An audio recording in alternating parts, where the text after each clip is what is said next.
I wonder what you think of when you read the title, Personal Knowledge. What is personal knowledge?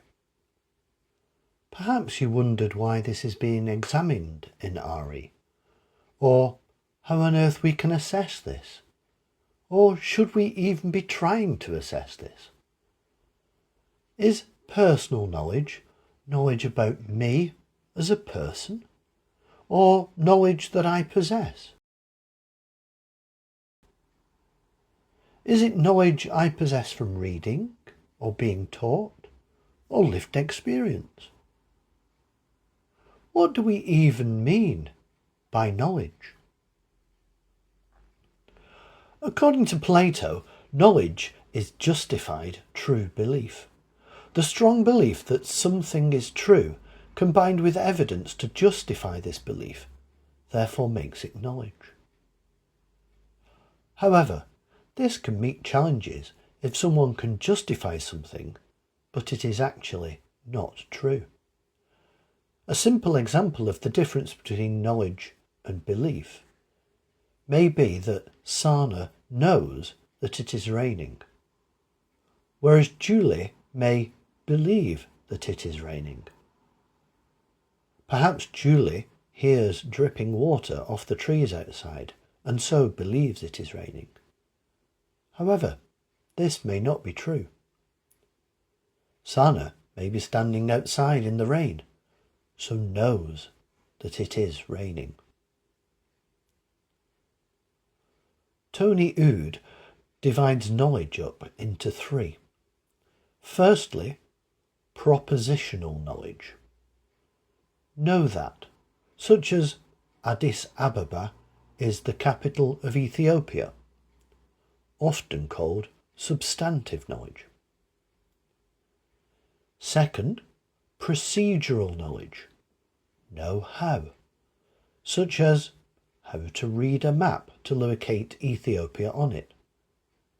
In RE, often called ways of knowing.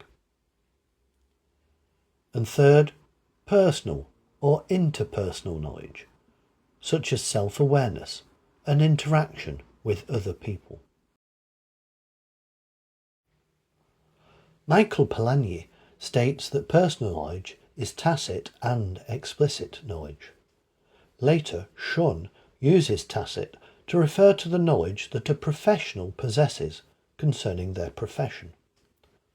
Polanyi refers to the fiduciary element of tacit knowledge, as he believes that knowledge involves reliance on things that we cannot fully justify, prove, or make explicit.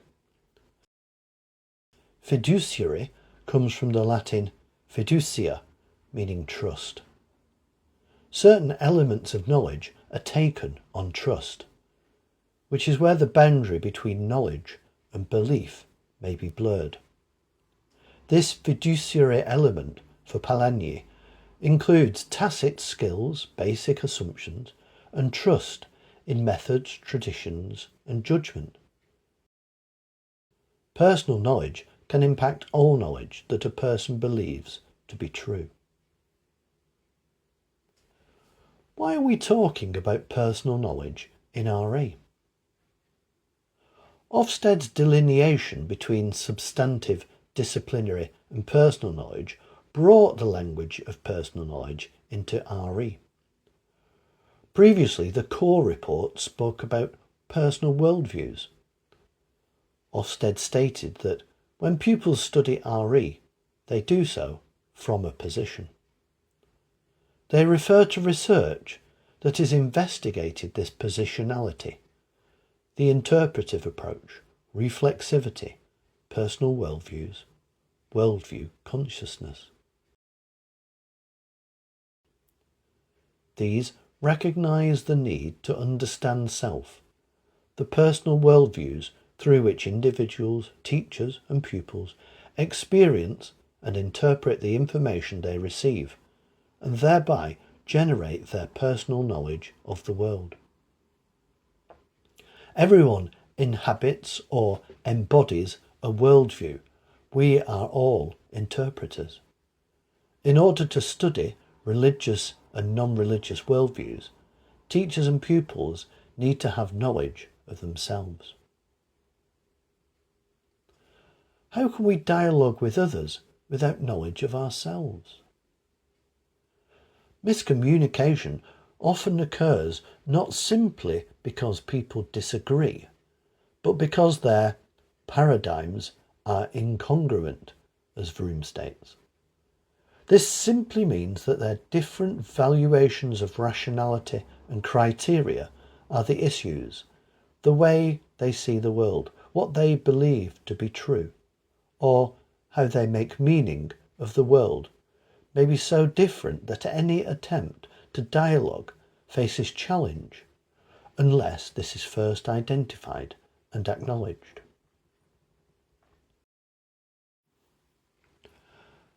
How can we know self? One umbrella term for the self is personal worldviews. We can begin to investigate self, or our personal worldviews, by examining the stories we tell about ourselves. For example, how do you introduce yourself? Does it differ in a social situation from a work situation? Does it differ with audience? It may well reveal what you hold to be important, what you believe to be valuable or true, alongside potential insecurities. This is the start of a process of becoming worldview conscious, realising that you have opinions, that people have different opinions, that you have a personal worldview, how this has evolved and changed, identifying factors that have influenced your personal worldviews, such as what you've learnt informally from family, community, peers and social media, or formally from schools or workplaces, etc. And recognising how personal worldviews affect how you approach life. Becoming worldview conscious is akin to personal knowledge. There are tools to enable teachers and pupils to become worldview conscious to develop personal knowledge. Optical illusions or film clips that show different views can help create moments of disorientation, showing us elements of our personal worldviews and enabling us to see different, yet authentic and equally valid views. A further tool is contained in the Understanding Our Worldviews PowerPoint. Should we assess personal knowledge? Without assessment, content is often sidelined, particularly in a content-heavy subject such as RE. Yet personal knowledge is difficult to assess, Ofsted suggesting personal knowledge might be an aspect of RE that should be unencumbered by assessment. However, pupils' ability to explore influences on perspectives, respectful dialogue, and life-shaping insights from faith or belief traditions may impact substantive and disciplinary knowledge. Some scholars suggest assessing pupils' ability to recognise the presence of their personal worldviews, the influence that may have, and the evolution of those views, perhaps through using a worldview consciousness tool.